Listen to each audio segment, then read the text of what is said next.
जय श्री राम। तो प्रभु श्रीराम को मंदिर प्राण प्रतिष्ठा उत्सव जानुरी 22 अनुष्ठित हम। तो ए नहीं देश विदेश उत्सवर माहौल देखा मिली।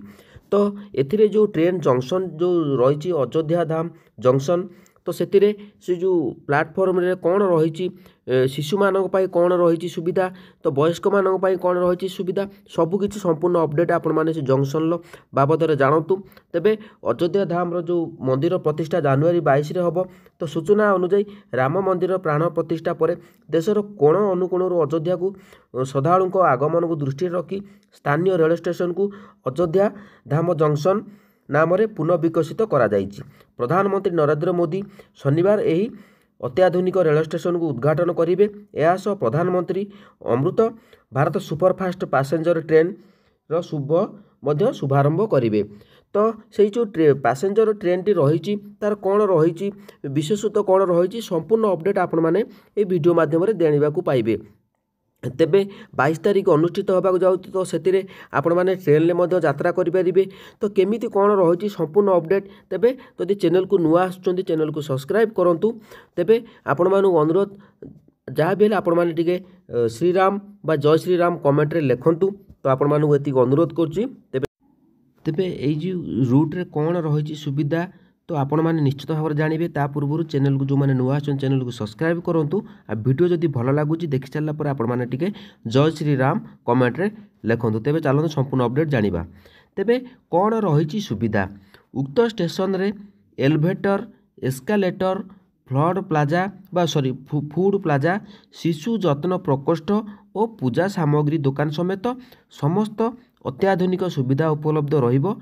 स्टेशन रे निर्मित 3 महला बिल्डिंग और सुविधा पाई 241 कोटी टंका विनियोग होईची।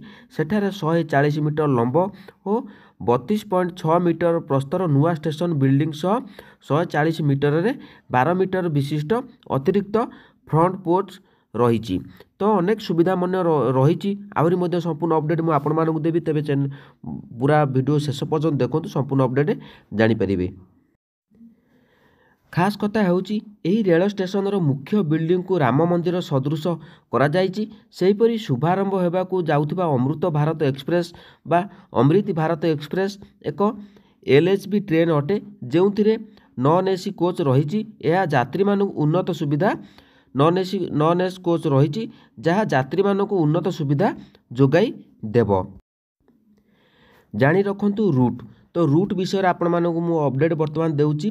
तेबे डिसेंबर 30 तारिख रे आज उद्घाटन अवसर में मालदा टाउन बेंगालुरु अमृत भारत एक्सप्रेस पूर्वाह्न 11 घटिका समय मालदा टाउन ठारू छाड़ी 2024 जानुआरी 1 तारिख रात्रि 8 घटिका समय बेंगालुरु रे पहुँचब पूर्वतट रेलबाई परिसीमा। एवं यही मध्य यही ट्रेन 2023 डिसेंबर 30 तारिख में भद्रक रेल स्टेशन ठारे रात्रि 9 घंटा 58 मिनिट समय पहुँचब एवं रात्रि 10 घटिका समय कटक अभिमुखे यात्रा करिवो। यही ट्रेन रात्रि 10 घंटा 50 मिनिट समय कटक ठारे पहुँचब एवं 31 डिसेंबर 2023 सकाळ 7 घटिका समय भुवनेश्वर यात्रा करिवो। 2023 डिसेंबर 31 तारिख रे यही ट्रेन भुवनेश्वर ठारू सकाळ 7 घंटा 40 मिनिट समय खोर्धा रोड ठारू पूर्वाह्न 8 घंटा 20 मिनिट समय एवं ब्रह्मपुर ठारू पूर्वाह्न 9 घंटा 55 मिनिट समय छाड़ी विशाखापट्टनम अभिमुखे यात्रा करिवो। यह श्रीकाकुलम ठारू पूर्वाह्न 11 घंटा 5 मिनिट विजयनगरम ठारू पूर्वाह्न 11 घंटा 50 मिनिट एवं विशाखापट्टनम ठारू अपराह्न 1 घंटा 50 मिनिट समय छाड़ी बेंगालुरु अभिमुखे यात्रा करिवो। प्रकाश थाउ कि रेल स्टेशन सह अयोध्या मर्यादा पुरुषोत्तम श्री राम अंतर्जातीय विमान बंदर को उद्घाटन करेंगे प्रधानमंत्री। तेबे से दिन ही जानुआरी 22 तारिख में तेबे अयोध्या राम मंदिर उद्घाटन होगा जाऊँगी। तो आपण मैंने निश्चित भाव में जातु आउ जदि आपण मानू आउ किसी अपडेट दरकार तेबे कमेंट सेक्शन ले जणातु। तेबे मु निश्चित भाव में आपण मानू अपडेट देवा पई चेष्टा करिवि। जदि वीडियोटी भल लागिला आपण मानू जय श्रीराम कमेंट लिखंतु आउ आपण माने अयोध्या निश्चित भाव